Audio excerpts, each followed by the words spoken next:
Prabhuddha Bharat International Program of Reading the Constitution of India, Episode 46. In this episode, we cover the Constitution of India, Part 17 from Article 343 to Article 351. These articles deal with language of the Union, official language of the courts, etc.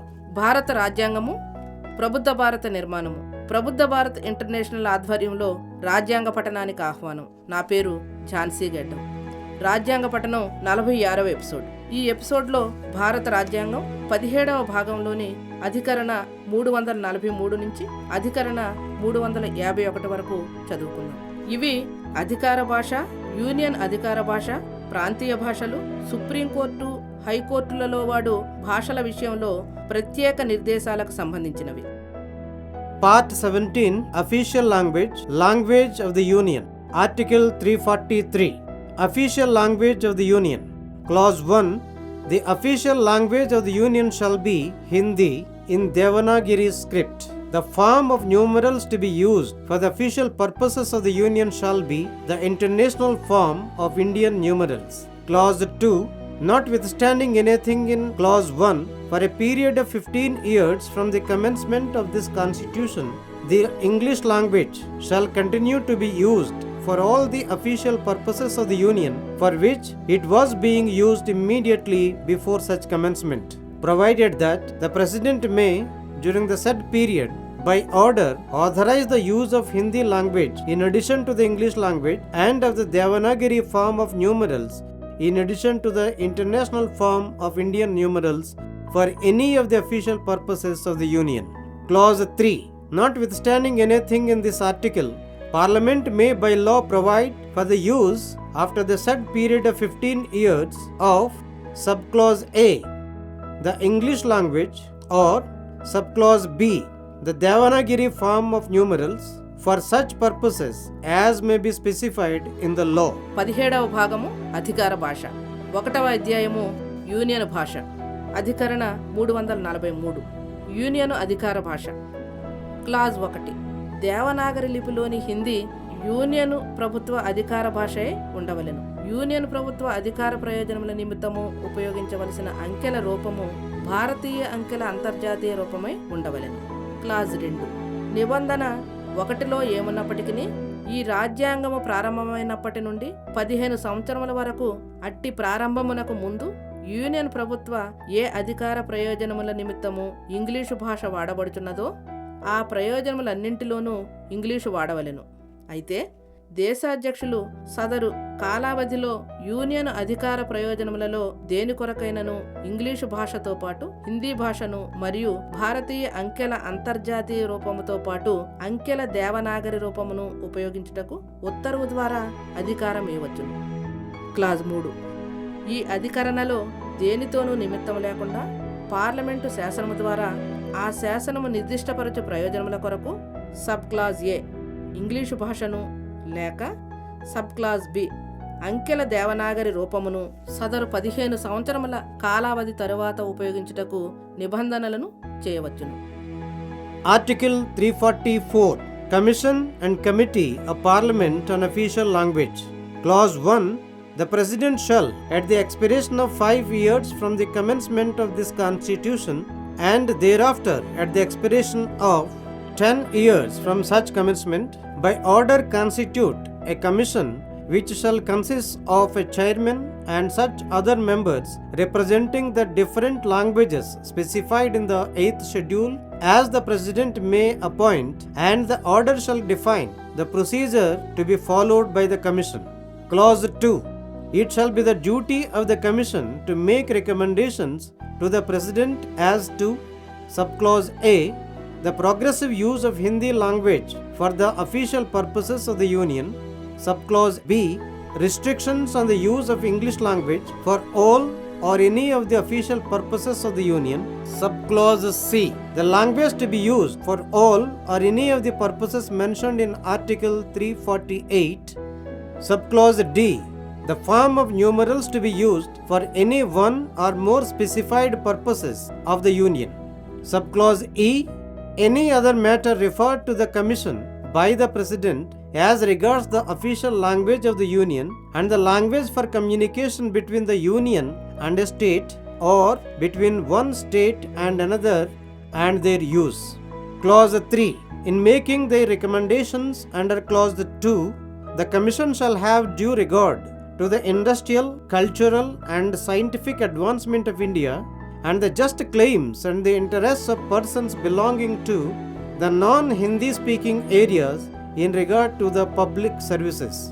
Clause 4. There shall be constituted a committee consisting of 30 members, of whom 20 shall be members of the House of the People and 10 shall be members of the Council of States, to be elected respectively by the members of the House of the People and the members of the Council of States in accordance with the system of proportional representation by means of the single transferable vote.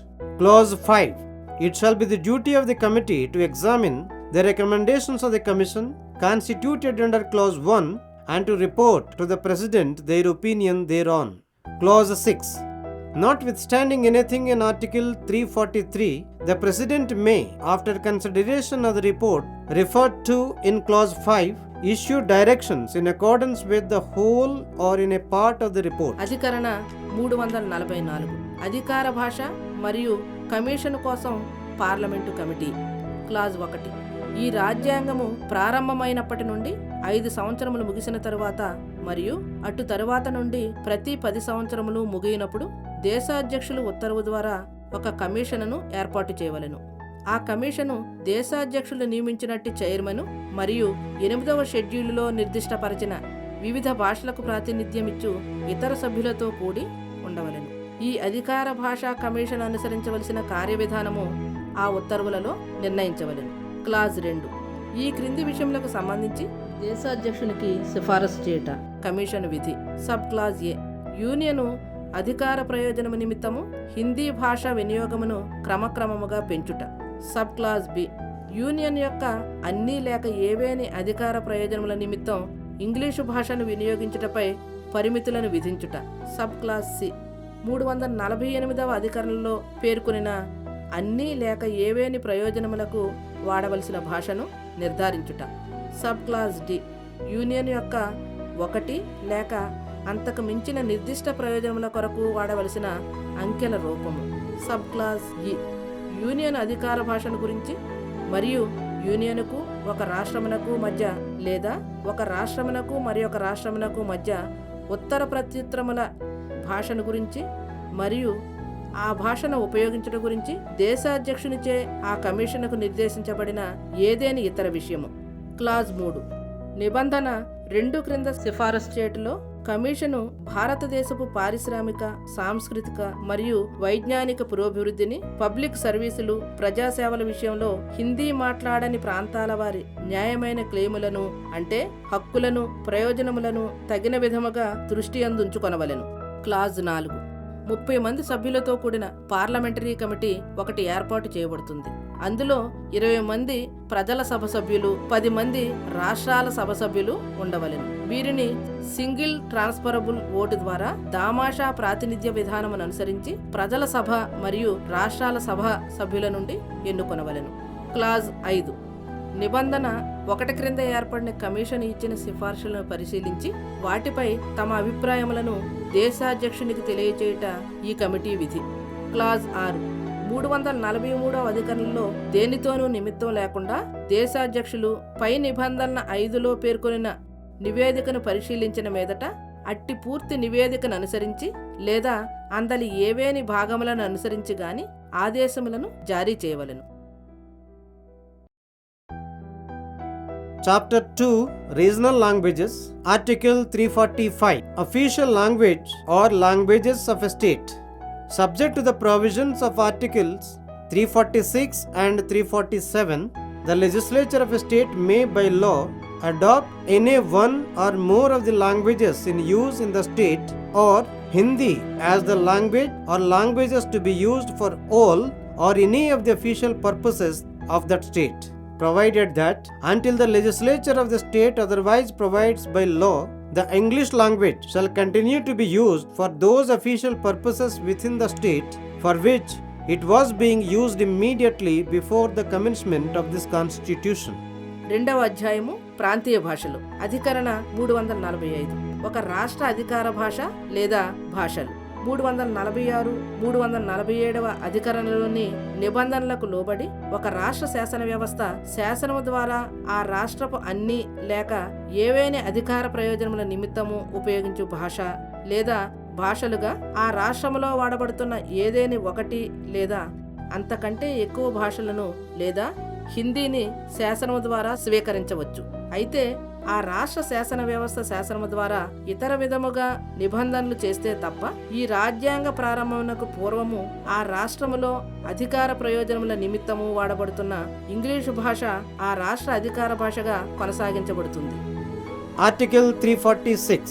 Official language for communication between one state and another or between a state and the union. The language for the time being authorized for use in the union for official purposes shall be the official language for communication between one state and another state and between a state and the union, provided that if two or more states agree that the Hindi language should be the official language for communication between such states, that language may be used for such communication. అధికరణ 346. రెండు రాష్ట్రముల మధ్య లేక ఒక రాష్ట్రము union మధ్య ఉత్తర ప్రత్యుత్తరముల కోసం వాడవలసిన అధికార భాష. యూనియన్లో అధికార ప్రయోజనముల నిమిత్తము వాడుటకు తత్సమయమున అధికారమియ్యబడిన భాష ఒక రాష్ట్రమునకు మరొక రాష్ట్రమునకు మధ్య మరియు ఒక రాష్ట్రమునకు యూనియన్ ప్రభుత్వమునకు మధ్య ఉత్తర ప్రత్యుత్తరముల నిమిత్తము అధికార భాషగా ఉండవలెను. అయితే రెండు లేక అంతకంటే ఎక్కువ రాష్ట్రాలు వాటి మధ్య ఉత్తర ప్రత్యుత్తరములకు అధికార భాషగా హిందీయే ఉండాలని అంగీకరించినచో అట్టి రాష్ట్రాల ఉత్తర ప్రత్యుత్తరాల్లో హిందీ భాషను ఉపయోగించవచ్చును. Article 347. Special provision relating to language spoken by a section of the population of a state.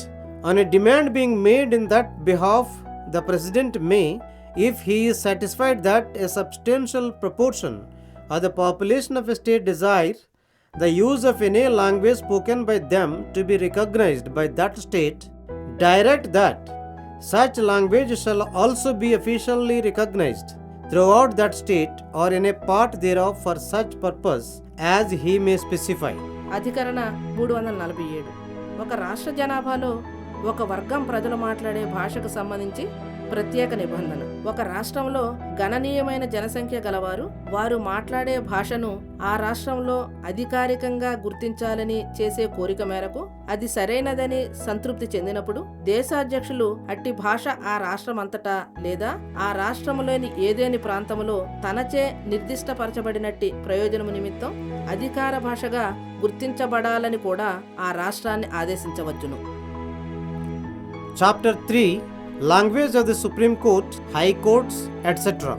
Article 348. Language to be used in the Supreme Court and in the High Courts and for acts, bills, etc. Clause 1. Notwithstanding anything in the foregoing provisions of this part, until Parliament by law otherwise provides, subclause A. All proceedings in the Supreme Court and in every High Court, subclause B. The authoritative texts 1. Of all bills to be introduced or amendments thereto to be moved in either House of Parliament or in the House or either House of the Legislature of a state. 2. Of all acts passed by Parliament or the Legislature of a state and of all ordinances promulgated by the President or the Governor of a state. And 3. Of all orders, rules, regulations and bylaws issued under this Constitution or under any law made by Parliament or the Legislature of a state shall be in the English language. Clause 2. Notwithstanding anything in subclause A of Clause 1, the Governor of a state may, with the previous consent of the President, authorize the use of the Hindi language or any other language used for any official purposes of the state in proceedings in the High Court having its principal seat in that state, provided that nothing in this clause shall apply to any judgment, decree or order passed or made by such High Court. Clause 3.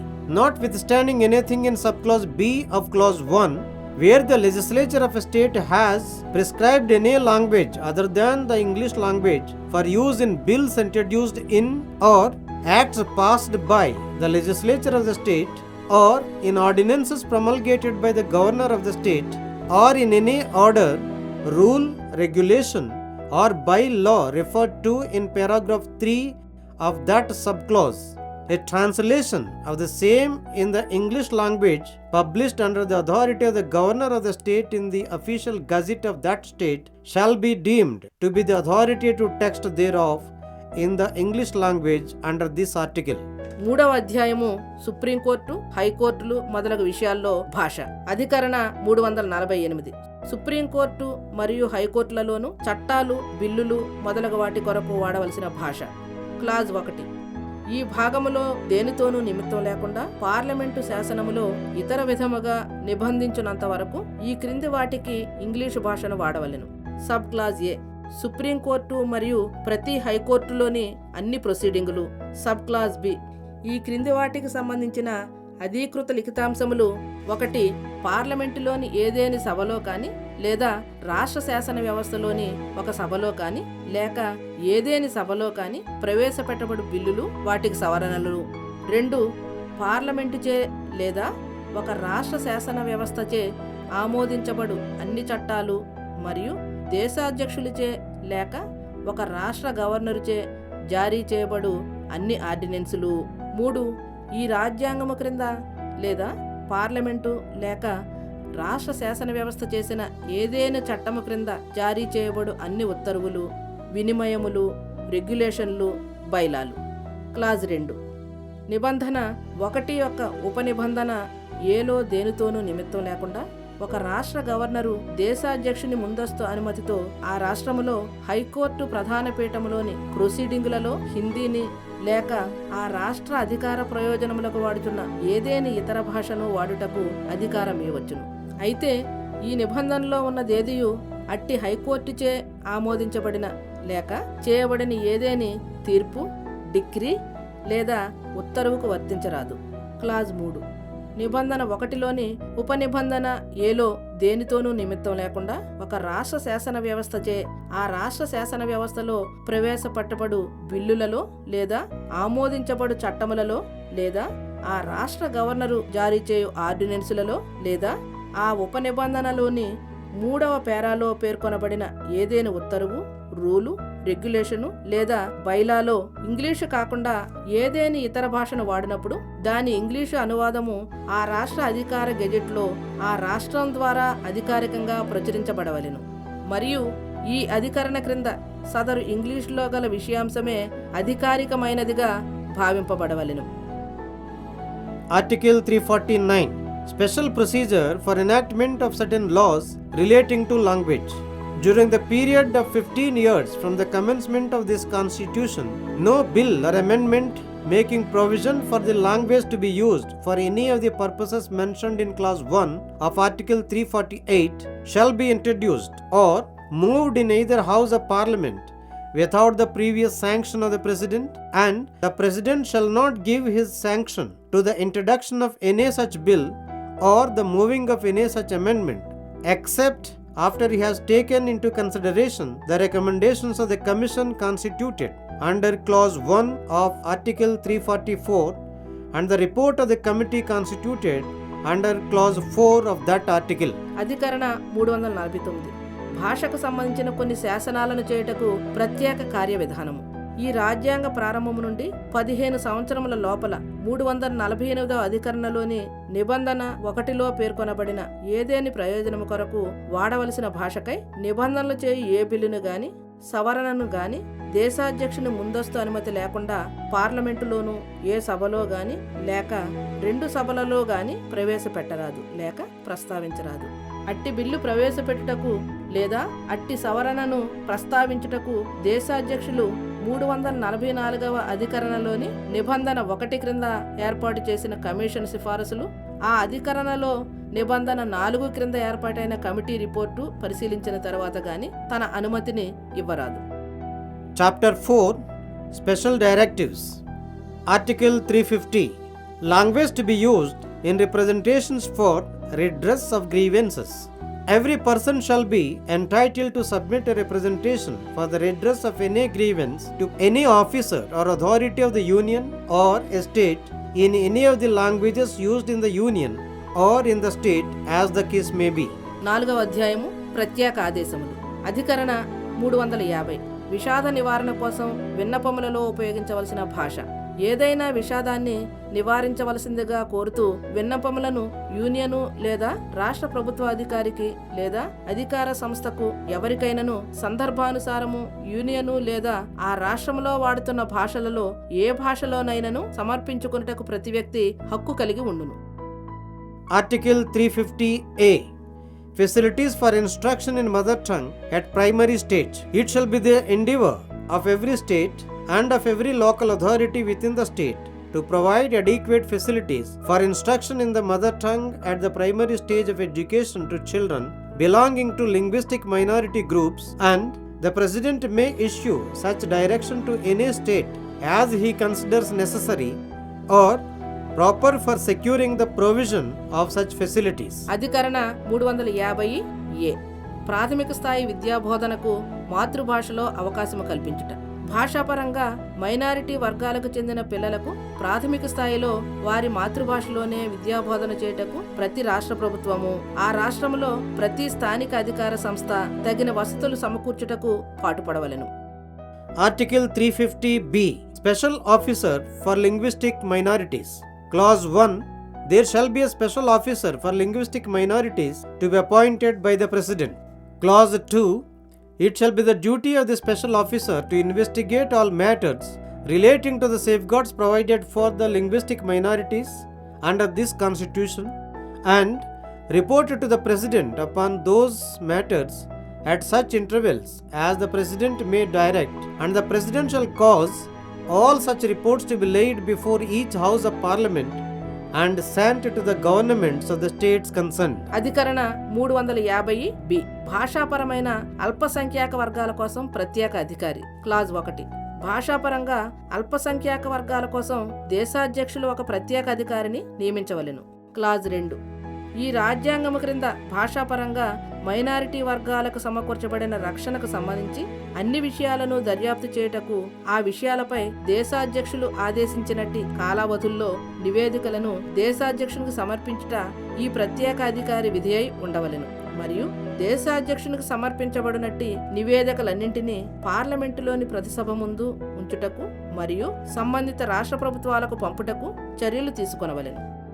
Article 351. Directive for development of the Hindi language. It shall be the duty of the Union to promote the spread of the Hindi language, to develop it so that it may serve as a medium of expression for all the elements of the composite culture of India, and to secure its enrichment by assimilating without interfering with its genius the forms, style and expressions used in Hindustani and in the other languages of India specified in the 8th schedule, and by drawing whatever necessary or desirable for its vocabulary primarily on Sanskrit and secondarily on other languages. With this, episode 46 completes. అధికరణ 351. హిందీ భాషా వ్యాప్తిని పెంపొందించుట, భారతదేశ సంస్కృతికి చెందిన తత్వములన్నింటి భావ ప్రకటన సాధనముగా ఉపకరించున్నట్లు దానిని అభివృద్ధి చేయుట, దాని స్వభావమునకు భంగము కలగకుండా హిందుస్థానీలోను 8వ షెడ్యూలులో నిర్దిష్టపరచబడిన ఇతర భారతీయ భాషలలోనూ ఉపయోగించబడు రూపములను, శైలిని, నుడికారములను జీర్ణించుకొనుచు మరియు అవసరమైనప్పుడు లేక వాంఛనీయమైనప్పుడు ముఖ్యముగా సంస్కృతము నుండి అటు తరువాత ఇతర భాషల నుండి పదజాలమును గైకొనుచు సుసంపన్నమగునట్లు చేయుట కేంద్ర ప్రభుత్వం యొక్క కర్తవ్యమై ఉండవలెను. ఇంతటితో రాజ్యాంగ పఠనం 46వ ఎపిసోడ్ సమాప్తం.